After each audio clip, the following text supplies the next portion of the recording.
ભારતીય શેર બજાર સતત ઇતિહાસ રચવા તરફ આગળ વધી રહ્યું છે। ભારતીય શેર બજાર અવિરત તેજી સાથે સતત ચોથા દિવસે ઓલ ટાઈમ હાઈ પર જોવા મળી રહ્યું છે। સેન્સેક્સ પ્રથમ વખત 85,000 નું લેવલ ક્રોસ કરવામાં સફળ રહ્યું છે, જ્યારે કે નિફ્ટી 26,000 ના લેવલથી થોડુંક જ દૂર જોવા મળી રહ્યું છે। એનર્જી ઓઇલ શેર્સમાં તેજી સાથે શેર બજારમાં આજે વધુ 258 શેરો નવી વાર્ષિક ટોચ પર પહોંચેલા જોવા મળી રહ્યા છે।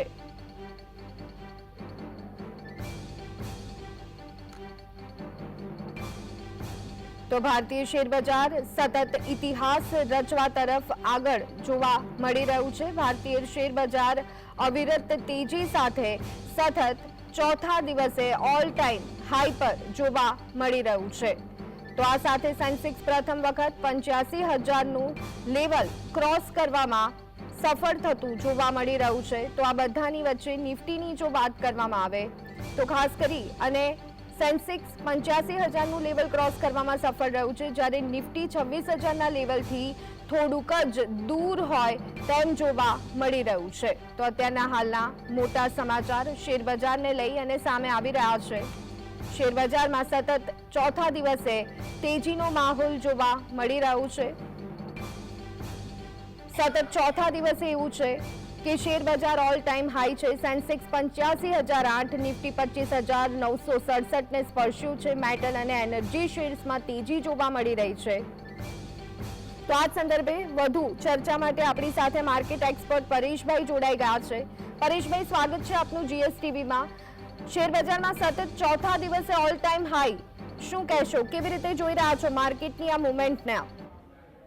અમેરિકામાં જે રીતે વ્યાજ દરમાં ઘટાડો થયો તે પછી હવે ભારતમાં પણ રિઝર્વ બેંક નજીકના દિવસોમાં જ વ્યાજ દરમાં ઘટાડો કરશે તેવી સંભાવના છે।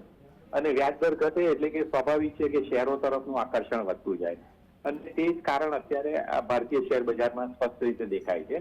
અને હવે પરિણામો પણ આવતા અઠવાડિયાથી જે શરૂ થશે એ પણ એકદમ પ્રોત્સાહક આવશે તેવી અપેક્ષા છે।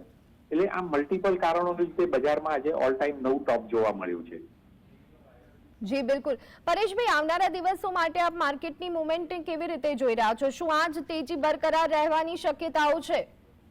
અત્યારે જે રીતે સેન્સેક્સે 85,000 નું લેવલ કુદાવી દીધું તે જોઈએ તો કદાચ દિવાળી સુધીમાં 90,000 તો સરળતાથી પસાર થઈ જશે તેમ દેખાય છે।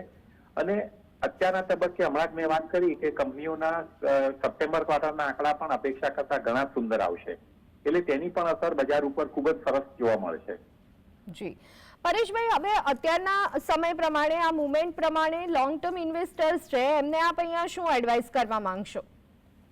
લોંગ ટર્મ ઇન્વેસ્ટરોએ હવે એવા સેક્ટરો ઉપર ધ્યાન આપવું જોઈએ કે જે સેક્ટરોએ છેલ્લા 2-3 વર્ષમાં રિટર્ન નથી આપ્યું અને જેના શેરો ઘણા જ આકર્ષક વેલ્યુએશન ઉપર છે।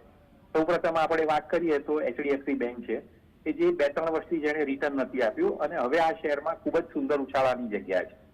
તેવી રીતે ટીસીએસ ના શેરમાં પણ આગામી દિવસોમાં સુંદર ઉછાળો દેખાય છે।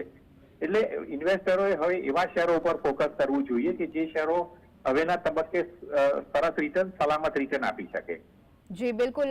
પરેશભાઈ, ખાસ કરીને રિયલ એસ્ટેટ સેક્ટરની વાત કરીએ તો હવે આવનારો ટાઈમ એના માટે કેવો લાગી રહ્યો છે આપને? રિયલ એસ્ટેટ સેક્ટરમાં જે કંપનીઓ મુંબઈ અને દિલ્હીના માર્કેટ ઉપર ફોકસ કરાવે છે તેવા શેરો ઉપર ફોકસ કરવું જોઈએ। બાકીના અન્ય સેક્ટરના અન્ય શેરોના જે રિયલ એસ્ટેટ કંપનીઓ છે તેમાં થોડુંક સ્લોડાઉનની અસર જોઈ શકાશે, પરંતુ મુંબઈમાં અને દિલ્હીમાં જે કંપનીઓ કામ કરે છે, રુસ્તમજી બિલ્ડર્સ છે, લોધા ડેવલપર્સ છે, પ્રેસ્ટીજ છે, એ બધા શેરોમાં હજી પણ મોટા ઉછાળાની જગ્યા છે। જી પરેશભાઈ, હાલના તબક્કે જે લોકો રોકાણ કરવા ઈચ્છે છે તેમણે કઈ કઈ બાબતોનું ધ્યાન રાખવું જોઈએ, એમને આપ શું અહીંયા એડવાઇસ કરવા માંગશો આ પરિસ્થિતિને જોતા?